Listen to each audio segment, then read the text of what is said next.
Hi, I'm Katie and I'm from Edinburgh. Hi, I'm Scott and I'm from the Midlands.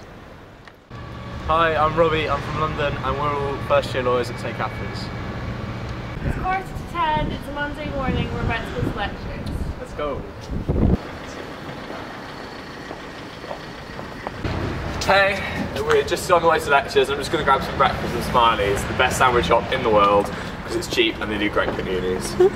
So Scott, are you doing any rowing today? I'm going to try and get a boat out on the river at some point, yeah.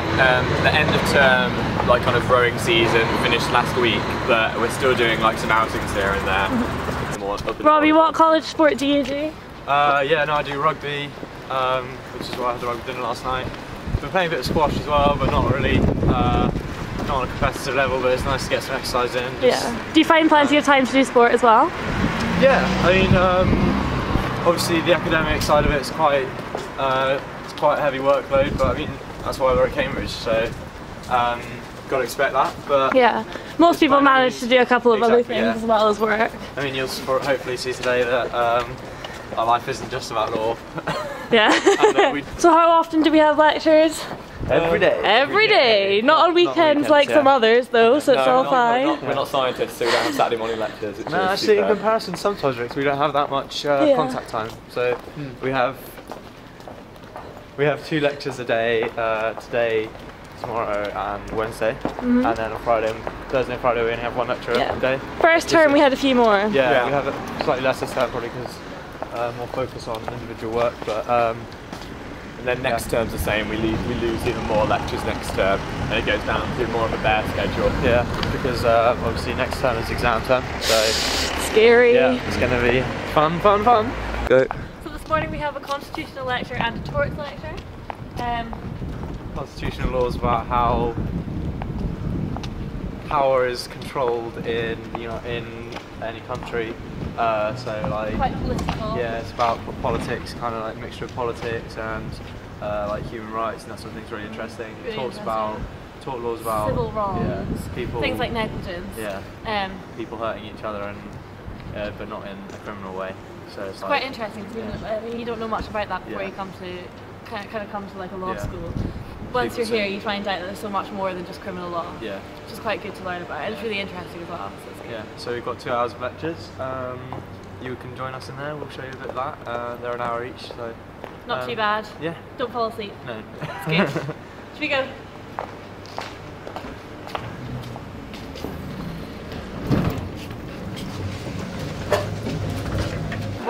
I've just found Sarah Beth, she's come into the faculty, she's a 3rd year lawyer at CATS and she's my college grandma. So family time. Family time. So yeah, we all get a mum and a dad who like kind of look after you, they're in the year above you, and then they've equally had a mum and dad in the 3rd year. So we have like quite a college bond that you get. So like Katie's my sister, she's the one filming at the moment, and this is my college grandma. What lectures do you have today?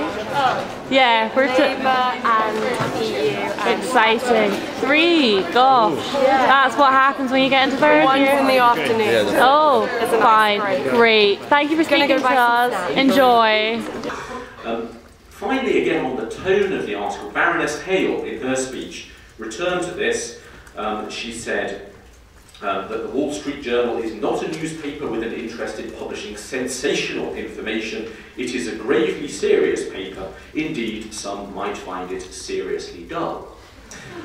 We need more such serious journalism in this country, and defamation law should encourage rather than discourage it. Now, Lord Justice Sedley has commented on this in a later case and said, surely Baroness Hale cannot have meant that the Reynolds defence is a prize for bland journalism. So this is the difficulty, I think, in focusing on the tone. Is it sensational? It does tend to say, well, if you're a very boring paper like the Wall Street Journal, you can rely on the defence, but if you're the Sun or the News of the World, RIP, then you can't.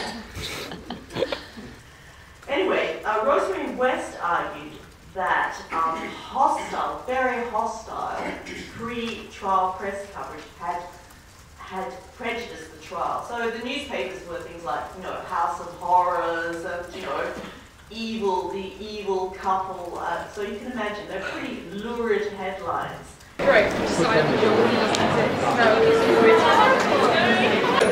Okay, so we've just come out of lectures, we had talks and constitutional this morning, and we're just waiting for Robbie. As you can see, the faculty's quite a bit more busy now because people are going into lectures. And now we're going to take the scenic crew home so you can see a bit more of Cambridge and some of the colleges. How were your lectures today?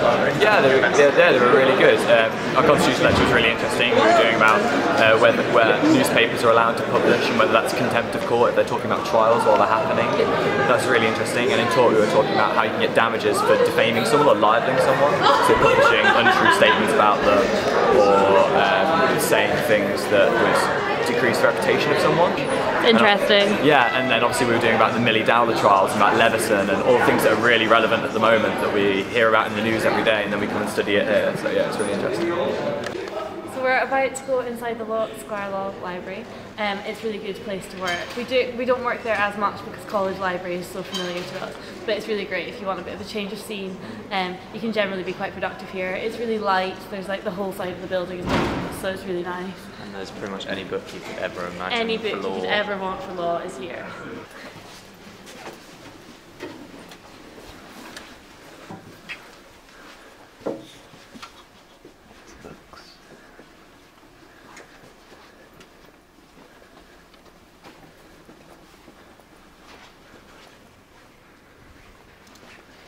It's another beautiful day in Cambridge. I feel like I'm at home with the snow. This is unusual, but hopefully it'll lie and make all the colleges look really pretty. Yeah. So 10 minutes later and the snow's completely stopped, so the sun's come out. It's a lovely day again. Classic Cambridge fashion, the weather is up and down. Yeah. But we're just going to have a wander past the University Library now, so you can see it. It's one of the only copyright libraries in the country. I think it's only 3. So what does a copyright library mean? It means that it's got a copy of every book ever published in the UK. Which is pretty cool. Which is pretty damn cool. Oh. Hey, so here's the UL. Absolutely massive.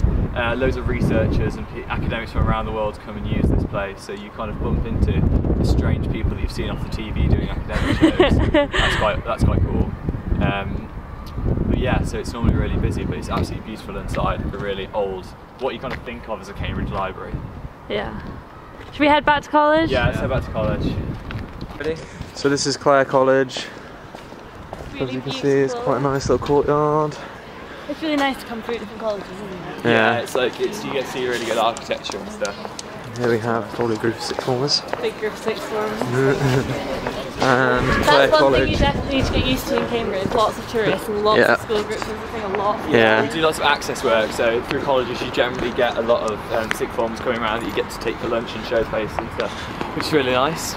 So I run here quite a lot. It's really great actually, Cambridge, for running. Lots of people go jogging to take time out of studying. Yeah. It's a fast way to get good exercise, I guess. Yeah. And it's really beautiful, especially in the sunshine. It's kind of sunny now. It's quite nice actually now, isn't it? Yeah, we're liking nice sunny it. So day. yeah. We also have a college gym in terms of exercise, which is I use that pretty handy. Yeah. You do as well, don't you? Yeah, no, it's quite good just to.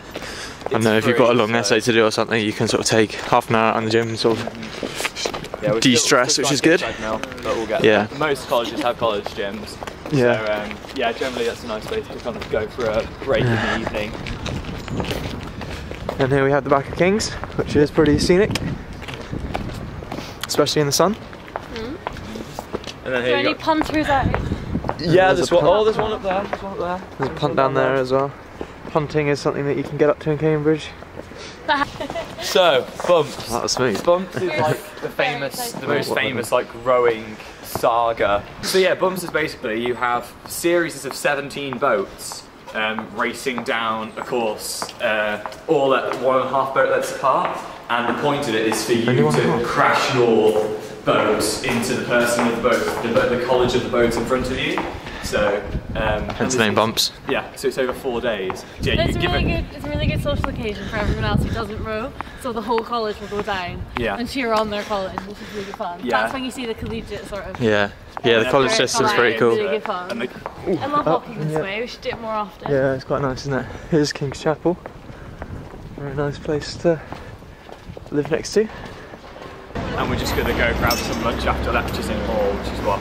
How often do we go to hall for lunch? Most days, yeah. It's really reasonably priced, and it's also it's good to see everyone because everyone has just come back from lectures and see everyone's day going before everyone cracks down to do some work and go off to supervisions. So that's what we're going to do. I think we're going to go to hall, get some work done, go to supervision, and then see what happens after that. Let's do it. Let's go. Are you looking forward to supervision, Katie? Yeah, I am quite looking. I need to print all these pages off, which is always a bit stressful. But I like supervision. Originally they were quite intimidating experiences because in school you never really get the opportunity to talk with academics in the way that we do. But now, yeah, they're really good. All our supervisors are really nice. There's a lot of work for them, but as long as you get it done. And it's always good to to have like an academic chat with the person who's writing your exam and writing the textbook that people all around the country are using. Yeah, yeah, you definitely get the leaders in their field here. As cheesy as that sounds. Robbie, what do you like about supervisions? I like the fact that you can talk about stuff that you haven't understood. Yeah, usually with the person that's either written the textbook or relevant articles that you've had to read, which is pretty cool. And you wouldn't get that at a lot of academic institutions, so that's a bit of a bonus.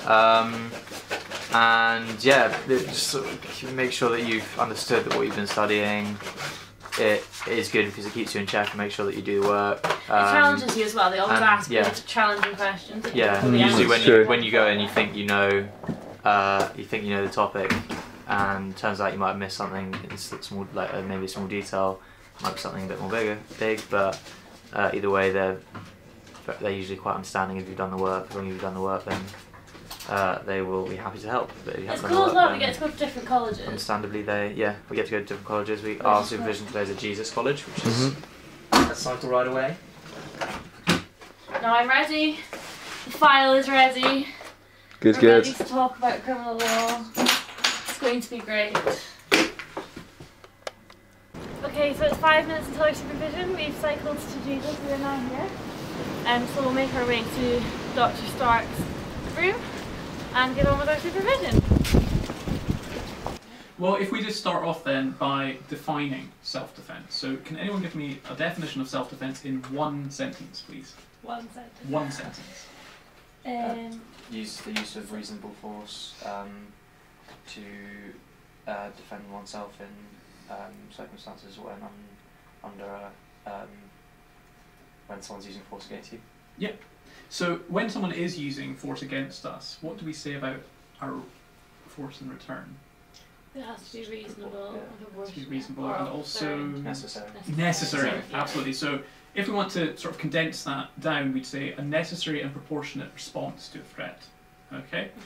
I mean, they've started to go further now. So that proposal that I gave you, which is about household attacks. So you wake up in the middle of the night and you think someone's in your house. What do the government want you to be able to use in those circumstances? Force that isn't grossly disproportionate. So we can use disproportionate force. Yeah. Okay. Yeah. What did you think of that proposal? It seems... It might be popular. It'll be popular among households, but then it's kind of... There's a problem with sort of infringing the rights of the burglar. If you're allowed to just use any force, that means that you can kind of...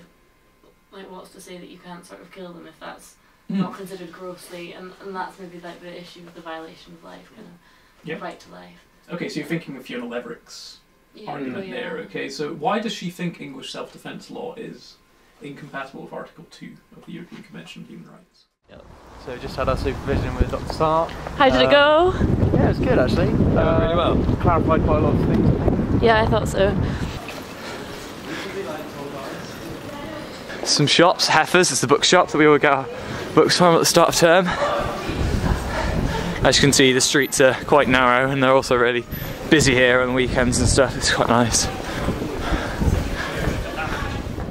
We finished our Dr. Stark supervision in criminal at Jesus earlier, which these guys both had their supervisions before us. And then yeah, so we've had Hall and Eton, and now we've just come for a drink, just chat through how everyone's been and catch up on the day. And in law essays, written tasks, you get either a conventional essay asking you a question like, blah blah blah, discuss. Is the law aren't relating to negligence good enough? Yeah, discuss. Or you get a whole convoluted legal issue that you have to solve where you have to apply the law, and it's can be quite difficult at times. Definitely I don't have a personal preference between essays and problem questions, I don't think, depending on the subject really. I think problem questions are slightly aesthetic and it's more like practical. Yeah, I suppose, yeah. Yeah, it is sort of like if you know the law, you can do it. Yeah. Essays are good. It's just a question of finding out what the law is. Think about why the law is like it isn't, whether it should be, so you end up criticising the law, which is good. It's good for your understanding as a law student of why people should criminalise things or why people should be liable to each other, but it's also quite difficult because you're criticising something that's clearly based in good rationale, it's just maybe not quite good enough, really. Yeah. But it's really satisfying when you get to the end of a problem question and you've managed to dismiss liability and find liability to different things, and you realise the practical applications of the degree you're studying, and that's like obviously really fulfilling, ensuring that you're going to be doing a career at the end of this, and you can see yourself travelling towards that goal and doing things that you will be doing in practice.